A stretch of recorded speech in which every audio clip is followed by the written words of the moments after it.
तो क्या हाल चाल है मेरे भाइयों एवं बहनों। तो मेरे इस प्यारे YouTube चैनल स्टडी विद नित्यम पे स्वागत है। तो आप लगातार देख रहे हैं कि स्टडी विद नित्यम चैनल से जीके जीएस का सीरीज मिल रहा है जो सभी परीक्षाओं के लिए इम्पोर्टेंट है। और इस सीरीज में जितने भी क्वेश्चन कराए गए हैं वो कहीं ना कहीं बिहार पुलिस, बिहार दरोगा, बीपीएससी जैसे एग्जामों के लिए में पूछा गया है। तो चलिए देर न करते हुए सबसे पहला सवाल से शुरुआत करते हैं। सबसे पहला सवाल कहता है कि 7 टापुओं का शहर किसे कहा जाता है।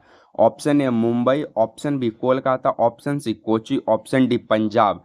तो 7 टापुओं का शहर जो है मुंबई को कहा जाता है और पंजाब को 5 नदियों वाला भूमि कहा जाता है। 5 नदियों वाला भूमि कहा जाता है पंजाब को, क्योंकि यहाँ पे रावी, चेनाब, सतलज, व्यास नदी पाई जाती है, इसीलिए पंजाब का नाम यहाँ पे 5 नदी होती बहती है, इसीलिए पंजाब का 5 से ही नाम पड़ा है। मुंबई को 7 टापुओं वाला शहर कहा जाता है। चलिए सेकंड नंबर क्वेश्चन की ओर आगे बढ़ते हैं। सेकंड नंबर क्वेश्चन कहता है कि भारत में पहला कृषि विज्ञान केंद्र कहाँ स्थापित हुआ था। Option A Chandigarh, option B Puducherry, option C Lakshadweep, option D New Delhi. तो भारत में पहला कृषि विज्ञान केंद्र जो है वो पुदुचेरी में स्थापित हुआ था। लक्षद्वीप में भारत का सबसे छोटा नेशनल पार्क साउथ बटन है। कौन सा है? South button. और सबसे बड़ा नेशनल पार्क हेलिस नेशनल पार्क कहाँ है? लद्दाख में। हेमिस राष्ट्रीय पार्क कहाँ है? लद्दाख में। चलिए थर्ड नंबर क्वेश्चन की ओर आगे बढ़ते हैं। थर्ड नंबर क्वेश्चन कहता है कि सर्वाधिक अम्लीय वर्षा किस देश में होती है। Option A Brazil, option B Bharat, option C Norway, option D Pakistan. तो सर्वाधिक अम्लीय वर्षा नॉर्वे में होती है और नॉर्वे को डूबता हुआ सूरज का देश कहा जाता है। डूबता हुआ सूरज का देश कहा जाता है किसे? नॉर्वे को। ब्राजील में सबसे ज़्यादा अच्छी कॉफ़ी का उत्पादन किया जाता है। ब्राजील में अधिक कॉफ़ी का उत्पादन किया जाता है।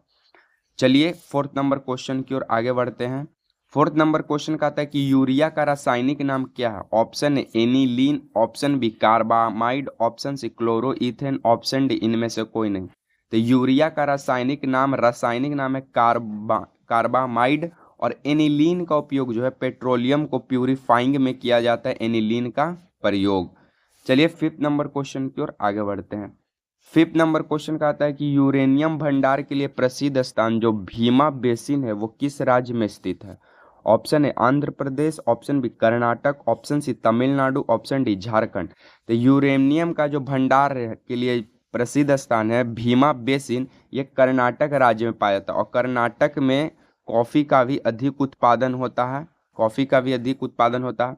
आंध्र प्रदेश जो है यूरेनियम में भारत में नंबर 1 है। यूरेनियम में तो पूछेगा भारत में सबसे अधिक यूरेनियम कहाँ मिलता है? आंध्र प्रदेश में। दूसरा नंबर पे है झारखंड। सेकंड नंबर पर कौन है? झारखंड। और झारखंड का कौन सा स्थान यूरेनियम के लिए प्रसिद्ध माना गया है? तो जादूगोड़ा। कौन सा? जादूगोड़ा। चलिए 6 नंबर क्वेश्चन की ओर आगे बढ़ते हैं। 6 नंबर क्वेश्चन कहता है कि भारतीय जागृति का जनक कौन है। Option A Dayanand Saraswati, option B Dada Bhai Naoroji, option C Swami Vivekananda, option D Raja Ram Mohan Roy. तो भारतीय जागृति के जो जनक है वो है राजा राम मोहन रॉय। इनका एक अखबार है मिरातुल अखबार। इनका एक अखबार का क्या नाम है? मिरातुल अखबार। इसे क्वेश्चन जो है पूछ सकता है। स्वामी विवेकानंद जो है ये इन्हें तूफानी हिंदू कहा जाता है। इन्हें तूफानी हिंदू कहा जाता है। दादा भाई नौरोजी को grand old man of India कहा जाता है, यानी सबसे वृद्ध व्यक्ति कहा जाता है।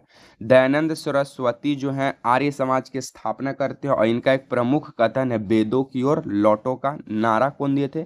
दयानंद सरस्वती।